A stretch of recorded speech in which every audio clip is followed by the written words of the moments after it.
नमस्कार प्रणाम। हम आप सबके भाई मगही भोजपुरी गायक रोशन रोही और हम आ रहे हैं। तो नमस्कार दोस्तों, मैं प्रकाश कुमार, आप देख रहे हैं यूट्यूब चैनल पीके अपडेट। दोस्तों आप लोग को बात करने वाले हैं दोस्तों रोशन रोही, जो कि कल आ रहे हैं दोस्तों, यानी कि 21 तारीख को। आप लोग वीडियो पूरा देखिए दोस्तों। जो लोग हमारे चैनल को अभी तक सब्सक्राइब नहीं किया तो सब्सक्राइब कर लें, क्योंकि मेरे चैनल पर सबसे पहले खबर आते हैं दोस्तों। 21/8/2025 को स्थान बाबू वीर कुंवर सिंह किला मैदान रामलीला मंच पर श्री कृष्ण जन्माष्टमी मुख्य पूजा समिति जगदीशपुर भोजपुर में और भावी विधायक जगदीशपुर के बड़े भैया पिंकू यादव भैया की तरफ से आप लोग आइए, ढेर सारा प्यार दीजिए, गर्दा उड़ा दीजिए।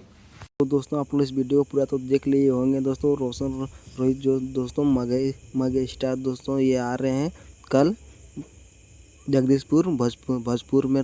तो दोस्तों ये यहाँ पे पप्पू यादव विधायक की तरफ से आ रहे हैं दोस्तों। आप लोग यहाँ पर आइए दोस्तों, पूरा ही आप लोग धमाल मचाइए दोस्तों। और हमारे चैनल को अभी तक सब्सक्राइब नहीं किया तो सब्सक्राइब कर लें दोस्तों, क्योंकि भोजपुरी मगही के सबसे पहले खबर आते हैं दोस्तों। चलिए दोस्तों, मिलते हैं आप लोग के लिए नेक्स्ट वीडियो दोस्तों। धन्यवाद।